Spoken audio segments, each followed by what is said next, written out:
Good morning. Glad you could tune in.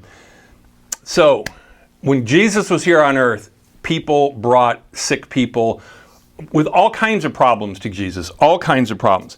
It says in Matthew chapter 15, verse 30, it says, "Great crowds came to him, bringing the lame, the blind, the crippled, the mute, and many others, and laid them at his feet, and he healed them." There's no indication that anyone was ever brought to Jesus and he went like, I don't heal your kind. I'm not a specialist in that area. Everybody who came to him, the indication is that he healed them.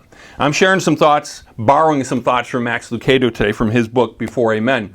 But at the outset, I want to say this, that John says at the end of his gospel, if we recorded all the stuff that Jesus did, the whole world couldn't contain the books. So the reason that we have what we have is because the disciples, the followers, the writers of the Gospels, they were trying to get some kind of message across to us. Well, one of them is that Jesus never refused some sort of intercessory prayer thing. I love The Chosen. I really enjoyed watching The Chosen. Got a chance to see the first 2 episodes of season 3.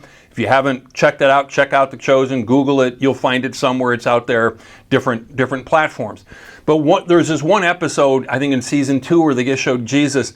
The other disciples were just exhausted and they were kind of in the camp. And when Jesus finally returns, he's tired. He is just worn out. Why? Because he's just been ministering to people all day long. Being 100% human, yeah, he could get tired, but being 100% God, he just wouldn't give up. He wouldn't give up reaching out to people. So, who are some of these people? Well, Peter's mother-in-law is sick.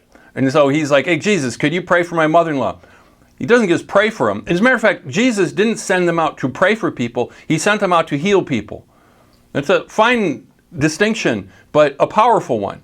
And he sent them out to heal people. So, well, maybe Jesus had an ulterior motive in healing Peter's mother-in-law. We don't know what kind of relationship Peter had with his mother-in-law. We have no idea. What we do know is that she got better immediately, and then she got up and she cooked a meal for them.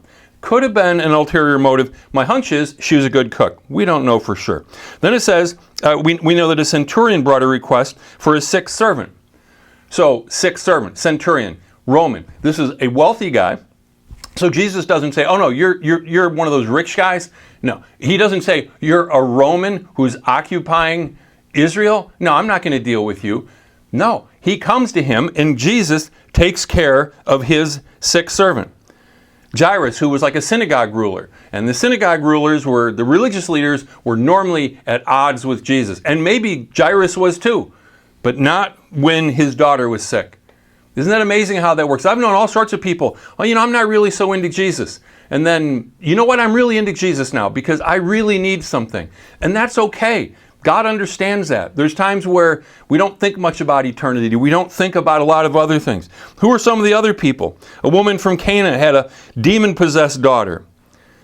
Well, the Canaanites, those aren't our people. It's like Jesus didn't care whoever came to him. But there was this one time where Father brought his son who's demon-possessed, and the disciples, they just couldn't get it done. When Jesus learned of their failure, he really wasn't pleased. He said, "O faithless and perverse generation." I would love to hear Jesus say, "Well done, thou good and faithful servant." I do not want Jesus to say, "O faithless and perverse preacher," okay? But that's what he says to these guys. How long shall I be with you? How long shall I bear with you? Then he says 5 words that change everything. Bring him here to me. See, that's what they failed to do in the first place. If they couldn't get it done, just bring him to Jesus. But that's not what they did. So you know what? We're not walking around in sandals in first century, okay? But we can bring people to Jesus in prayer. And we can bring people to Jesus by letting them know we're praying for them. Who are the people that you want to bring to Jesus today, this week, this month? Do it. Jesus never turns anyone away, and he would say the same thing to us. Bring them here to me. God bless you. Have a great day.